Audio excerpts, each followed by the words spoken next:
নমস্কার। আরও একটি নতুন রেসিপির সাথে তানিয়াস রান্নাঘরে আপনাদের স্বাগত জানাই। বাড়ির যে কোনো স্টিলের বাটিতে কিন্তু আমরা ইডলি ভাপিয়ে নিতে পারি। ইডলি আমরা কম বেশি সবাই মোটামুটি পছন্দ করি, আর খেতেও কিন্তু বেশ ভালো লাগে। ইডলিগুলো কতটা নরম হয়েছে দেখুন, আর কতটা সুন্দর হয়েছে। তাহলে চলুন রেসিপিটা দেখে নেওয়া যাক। ইডলি তৈরি করার জন্য আমি এখানে নিচ্ছি 1 বাটি বিউলি বা কলাইয়ের ডাল। এবার জল দিয়ে 4 থেকে 5 বার ডালটা ধুয়ে নিচ্ছি। ধুয়ে নেওয়া হয়ে গেছে। এবার 1 গ্লাস জল দিয়ে ভিজিয়ে রেখে দিচ্ছি 4 থেকে 5 ঘন্টার জন্যে। আর একটা বাটিতে আমি ওই একই বাটির 2 বাটি নিচ্ছি সেদ্ধ চাল। আপনারা চাইলে কিন্তু গোবিন্দভোগ চাল দিয়েও করতে পারেন। এবার চালটাও খুব ভালো করে কয়েকবার ধুয়ে নেব।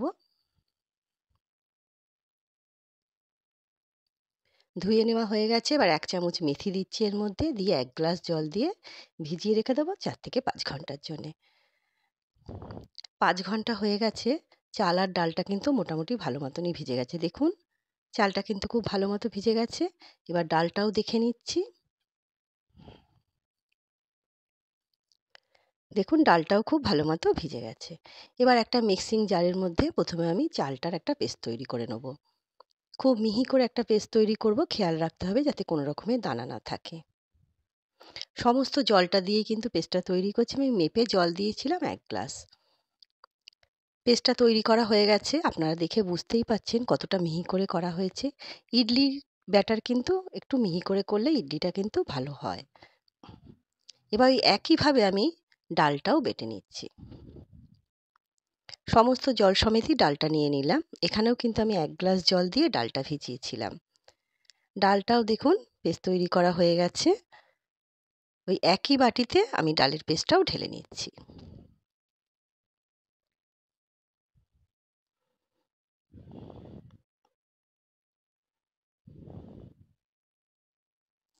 দেখুন কতটা মিহি করে করেছি। খুব মিহি করে কিন্তু পেস্টটা তৈরি করতে হবে। এবার হাত দিয়ে 3 থেকে 4 মিনিট সময় নিয়ে খুব ভালো করে ফেটিয়ে নিচ্ছি।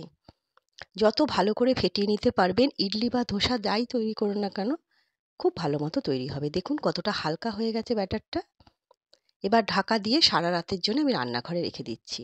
খুব বেশি গরম পড়লে কিন্তু 6 থেকে 7 ঘন্টা, বা খুব বেশি হলে 8 ঘন্টা রাখবেন, না হলে কিন্তু নষ্ট হয়ে যেতে পারে ব্যাটারটা। সকাল হয়ে গেছে, আমি ব্যাটারটা চেক করছি। দেখুন ফুলে কিন্তু দ্বিগুণ হয়ে গেছে, কতটা সুন্দর হয়ে গেছে। ব্যাটার যদি সুন্দর তৈরি হয় তাহলে কিন্তু ইডলি বা ধোসা যাই তৈরি করুন না কেন, তৈরি করতেও খুব সুবিধে হয়, খেতে অবশ্যই ভালো লাগে। এই ব্যাটারটা দিয়ে কিন্তু আপনারা ইডলি ধোসা দুটোই তৈরি করতে পারবেন।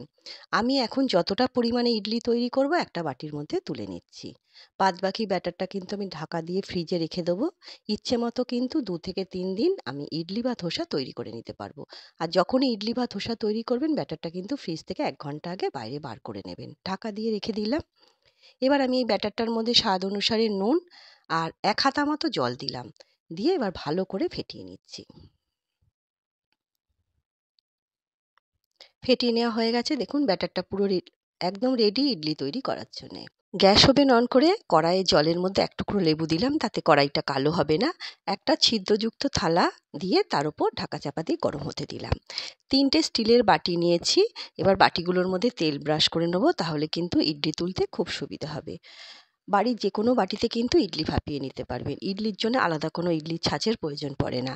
এবার 1 হাতা করে ব্যাটার আমি এই বাটিগুলোর মধ্যে দিচ্ছি। আমি যেই বাটিতে ইডলির ব্যাটারটা নিয়েছিলাম, বাটিটা অনেকটা ছোট হয়ে গেছিলো বলে আমি ফেটাতে পারছিলাম না ভালো করে, তাই আমি বাটিটা চেঞ্জ করেছি। 1 হাতা করে ব্যাটার দিলাম, দিয়ে এবার হাত দিয়ে একটুখানি বাটিগুলো ঝাঁকিয়ে দেবো। তাহলে কি হবে, সমানভাবে ব্যাটারটা বাটির মধ্যে সেট হয়ে যাবে। এবার আমি ইডলিগুলো ভাপাতে বসিয়ে দিচ্ছি। 10 থেকে 12 মিনিট, খুব জোর হলে 15 মিনিট কিন্তু ইডলি ভাপানো যাবে। বেশি ভাপালে কিন্তু ইডলি শক্ত হয়ে যায়। এবার ঢাকা দিয়ে দিলাম। প্রথমে 5 মিনিট আমি হাই হিটে রেখেছিলাম, তারপরে মিডিয়ামে করে দিয়েছিলাম। আমি 12 মিনিট পর ঢাকাটা খুললাম। দেখুন, দেখে মনে হচ্ছে ইডলিগুলো ভাপানো হয়ে গেছে। তবু একবার একটা ছুরির সাহায্যে চেক করে নিলাম।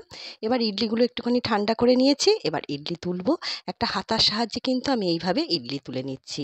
আপনারা কিন্তু এইভাবে ইডলি তুলতে পারেন, খুব সহজেই কিন্তু ইডলি উঠে আসবে। না হলে কিন্তু জলের মধ্যে একটা চামচ ভিজিয়ে ইডলি তুলে নিতে পারেন। দেখুন কতটা সুন্দর হয়েছে আর কতটা নরম হয়েছে। সাম্বার ডাল, নারকোলের চাটনি বা টমেটোর চাটনির সঙ্গে কিন্তু ইডলি পরিবেশন করতে পারেন। প্রত্যেক কটা রেসিপি কিন্তু আমার দেওয়া আছে, আপনারা চাইলে দেখে নিতে পারেন। আর কতটা নরম হয়েছে দেখুন, আর কতটা সুন্দর হয়েছে। আজ তবে এই পর্যন্তই, দেখা হবে পরের একটি নতুন রেসিপির সাথে। সবাই সুস্থ থাকবেন, ভালো থাকবেন। অবশ্যই একবার ইডলিটা ট্রাই করে দেখবেন, আশা করছি আপনাদের নিশ্চয়ই ভালো লাগবে।